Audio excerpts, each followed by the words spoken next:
Pop the top, it's time for another video to drop in today, bringing you guys episode 16 of the WWE 2014 series. We're rocking and rolling on this series. This is week 3 of Monday Night Raw in February, so let's go ahead and get on right into the show. We kick things off, and goddamn, this is our highest rated angle so far in this series. We're starting to pull off them A-stars, you know? Alright, anyways, we start things off with the WWE World Heavyweight Champion Randy Orton coming down to the ring with the World Heavyweight title, of course. Basically gets on the microphone and brags about how on SmackDown he laid out John Cena, the man that qualified to join the Elimination Chamber match, which led for Cena to come out. Not only does Cena come out, but slowly but surely, you know how it goes. One person says something, they get cut off by another person in the match, then they get cut off. That person gets cut off by the next person, then that person gets cut off by the next person. Soon enough, we have all 6 men for the Elimination Chamber match in the ring, going back and forth, only to be cut off by the COO, Triple H, as he comes out on stage and says, "Tonight, I show you 6 guys, just like I've been showing Daniel and AJ, your fate's in my hands." There will be 3 singles matches tonight. We're going to see CM Punk take on Sheamus. We're going to see Cesaro take on Randy Orton. And we're going to see Cena take on Christian. So guess what? That's all going to happen tonight. But Punk, Sheamus, you guys are up next. Good luck. So now we know that tonight we're going to have 3 singles matches contesting of the 6 men that will be in the Elimination Chamber match in 2 weeks at the Elimination Chamber event. This got a 96 A+. Great stuff. We then go on to our opening match of Monday Night Raw, and a bout that had superb wrestling and great heat. CM Punk defeated Sheamus in 14 minutes and 27 seconds by pinfall with a go to sleep. That got a 78B, something to help Punk with some momentum. Punk had in-ring performance of 96, Sheamus 88. They have great chemistry. Only got a 78B. What? Anyway, we then go on to see Paige and AJ Lee walking backstage together, both on opposite sides of the hallway, both trying to stop and start walking because they don't know if they're going to attack each other from behind or not, which one's going to turn on which. And then we hear on commentary that on the pre-show for Monday Night Raw, the fans voted, and tonight we will see a tag team match where Paige and AJ Lee will team up. And that got a 62C.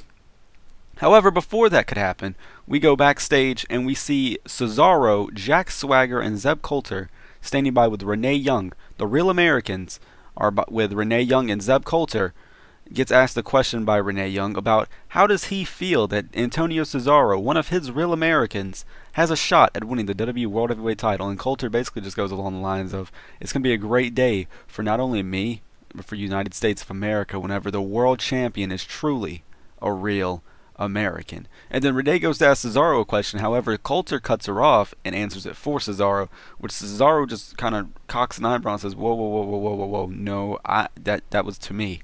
I'll answer this. And then Swagger's kind of like, no, just let Zeb. So we have some dissension right now. We have some dissension with the Real Americans, and the question doesn't even get answered. Cesaro just storms off because he's pretty much insulted that he can't answer his own questions. So dissension is brewing within the Real Americans, and that got a 64C. We then go on to that tag match I was talking about just moments ago, where AJ Lee and Paige face the Bella Twins in a bout that had subpar wrestling and little heat. The Bella Twins defeated AJ Lee and Paige in 8 minutes and 30 seconds when Nikki Bella defeated Paige by pinning her after using a foreign object.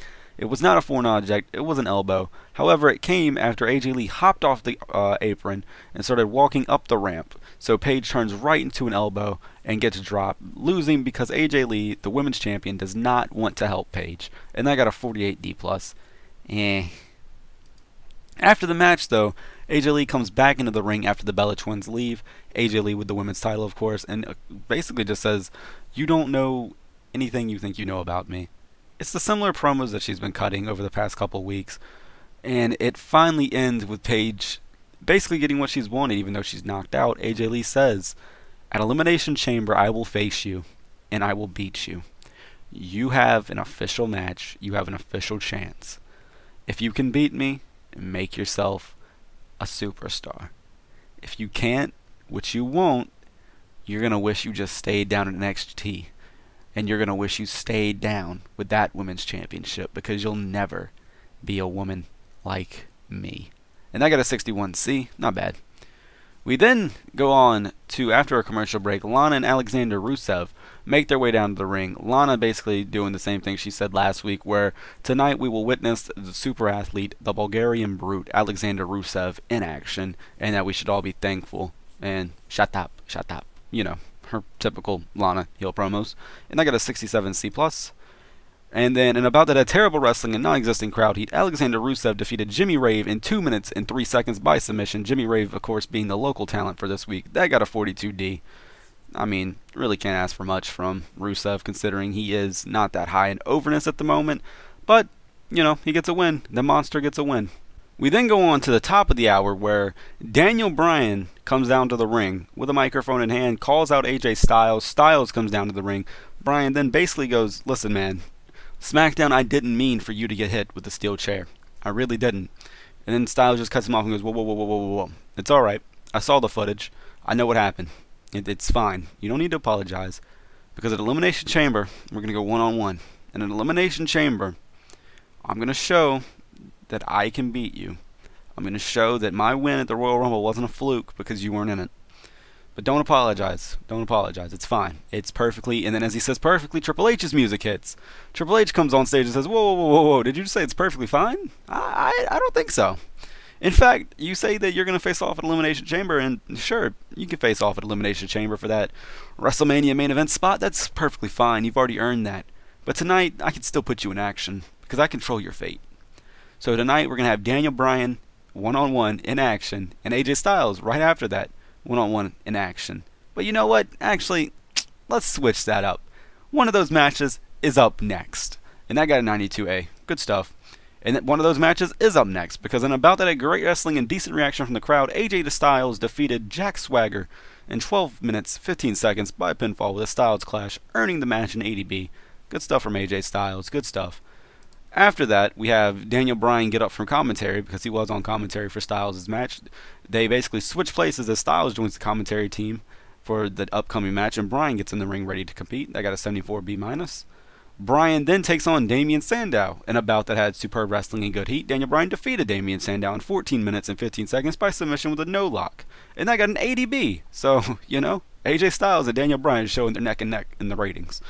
So, nonetheless, after the match, they both get into the ring, or they're both in the ring. They both stare down, and they both look up at the WrestleMania 30 sign. They both look back at each other, and they nod. So, respect between the two men going into Elimination Chamber. We still have one more week of Raw, and 2 more weeks of SmackDown. So, who knows what will happen before then. But, nonetheless, 75B-. Good stuff. We then have Batista walking backstage as he is making his first Raw match in over 4 years tonight. He had his first SmackDown match in over 4 years just last week, but tonight he's having his first Monday Night Raw match in over 4 years, and I got a 77B. However, before Batista can make his in-ring return to Monday Night Raw, he is interrupted. He doesn't even get to come out. Del Rio comes out, microphone in hand, just laughing in the ring when he gets inside, saying that Batista gets this spot on television? Why? He lost to John Cena last week on SmackDown. He doesn't even get to go to the Elimination Chamber match. He tried to duck on me. He really tried to duck me. So you know what? He doesn't deserve this Monday Night Raw time slot. And that's when Batista comes out, and he doesn't even waste time. They just start brawling all over the ringside area, just completely tearing each other apart. Del Rio gets the worst end of the deal as Batista spine busters him right onto the steel steps. Batista then slides into the ring, grabs the microphone, and says, "I said I was going to compete tonight, and I'm surely going to compete. Who wants to face me? Come on out." And I got a 92A. Good stuff angles-wise this show so far. We've had a lot of A segments. We then have, about that, a decent reaction from the crowd, but subpar wrestling. Batista defeated Titus O'Neil in 6 minutes and 25 seconds by pinfall with a Batista bomb. And that's just the return to Titus O'Neil as he just came off an injury. I mean, it ain't like we're really going to do much with Titus O'Neil. I ain't got plans for him, but, you know, he can lose one time. And I got a 42D, so, I mean, I didn't expect much from that match. Afterwards, though, we go to the top of the hour. Paul Heyman comes out, not with Brock Lesnar. He does come down to Brock Lesnar's music, however.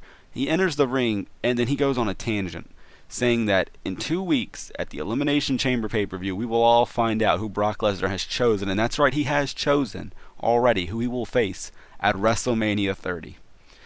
And then he goes on to start teasing. He says, Who knows if Brock Lesnar will destroy a hustle, loyalty, and respect? Who knows if Brock Lesnar will want to defeat some phenomenal talent? Who knows if he wants to end this yes movement? Who knows if the Beast wants to conquer a streak? Who knows if the Beast wants to destroy a Viper? Who really knows? So he just goes on, teasing all these different matches, and then finally he just says, but I can't let the cat out of the bag just yet now, can I? And he throws the microphone down and leaves. 82B. Good segment. We then go on to have an bout in a decent match. Roman Reigns defeated Goldust in 9 minutes and 53 seconds by pinfall. This got a 77B. This now means, because you saw Cody Rhodes defeat Seth Rollins on SmackDown. Or, my mistake, Seth Rollins defeated Cody Rhodes on SmackDown. Did I just say that? Did I botch and repeat? I don't know. Anyways, Roman Reigns defeated Goldust in 9 minutes and 53 seconds. That means the Shield has completely dominated Rhodes Dynasty. They have completely dominated them, and this got a 77B. After the match, though, the Shield go to jump Rhodes Dynasty once again. Rhodes Dynasty have an equalizer, though, as Cody Rhodes slides into the ring with 2 steel chairs, tosses one to Goldust, and they both are wielding chairs. The Shield slide out of the ring and just begin laughing. Ambrose yelling out, "You're not going to have chairs come Elimination Chamber. They're going to beat you come Elimination Chamber. It's only a matter of time, Cody. It's only a matter of time, Dustin." And he calls Goldust Dustin, just a little jab because of all the stuff they've been doing with Dusty. Nevertheless, 73B-, good stuff. We then go on to our co-main event being teased as Christian and John Cena are walking backstage. The co-main event is up next. In a bout that has superb wrestling and good heat, John Cena defeated Christian in 14 minutes and 18 seconds by pinfall with an attitude adjustment. That got a 78B. Something for Cena to get some momentum ahead of the Elimination Chamber match. Good stuff, though, from Christian. Afterwards, we go backstage as Cena's celebrating, and we see on the Tron, on like the little TV monitor backstage, not little, but you get with the interview set, the TV monitor. Randy Orton's watching Cena celebrate. Renee Young asks him a question about how does he feel about facing Cesaro. Orton just laughs and says, "Why are you asking me about Cesaro? What has he done in this company? What, he beat CM Punk on a fluke a couple weeks ago? Good luck beating me. I'm the World Heavyweight Champion. I don't care. I don't really care about a real American. You see that guy right there on TV? That's John Cena. I beat him. Why should I care about Antonio Cesaro? I'm going to go into Elimination Chamber just like I'm going out there tonight. I'm going to walk in champion. I'm going to walk out champion." And that's exactly what's going to happen. And then after that, he walks off because we hear Antonio Cesaro's music in the background. And about that great wrestling and good heat, Antonio Cesaro defeated Randy Orton in 15 minutes and 55 seconds in a surprise victory by pinfall with a neutralizer. No one expected Antonio Cesaro to defeat the World Heavyweight Champion, yet he did. This is the second upset Antonio Cesaro has had in the month of February. He defeated CM Punk in a shock of the night last week on Raw. This week on Raw, he defeats Randy Orton, the WWE World Heavyweight Champion, ahead of the Elimination Chamber match.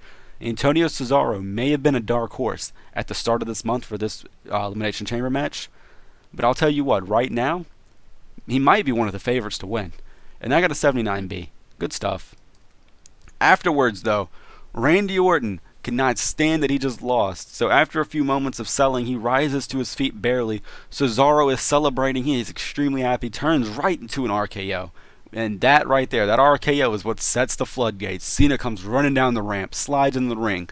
Orton turns, boom, gets lifted up into the AA, gets dropped with it. In the meantime, Sheamus comes charging down the ramp, slides in the ring, boom, bro kick on Cena. CM Punk charges down the ring, slides in, picks up Sheamus for the go to sleep, and while Punk was running down the ramp, as was Christian spears CM Punk. Sheamus drops on top of him, and then as Christian's rising to his feet, Christian gets bro kicked by Sheamus. Sheamus is standing tall to end Monday Night Raw, holding the WWE World Heavyweight title in the air. That is, of course, until Randy Orton slowly, like a viper does, slowly sneaks up on him, holding his stomach, holding his back from that AA. Leaps into the air, though, and catches him with one RKO. Orton can't even stand. He's so hurt from that AA and the fact that he just wrestled Antonio Cesaro to a losing effort. So he's barely leaning on the middle rope, World Heavyweight title in hand, just looking into the camera. Chaos has ensued. All 6 men are down. What's going to happen at the Elimination Chamber in 2 weeks? Any of these 6 men have a great shot of winning. And we end Monday Night Raw with a 98 segment. Overall, 84B+, I believe, if I'm not mistaken, 84B+ is our best show of the series so far. 16 episodes in, might just be our best show yet. Leave a like on the video, though, if you enjoyed. And as always, subscribe if you're new, because this is a daily series. We keep the content rolling out every day. Tomorrow we'll have the CWC episode go up. But nevertheless, take it easy, guys.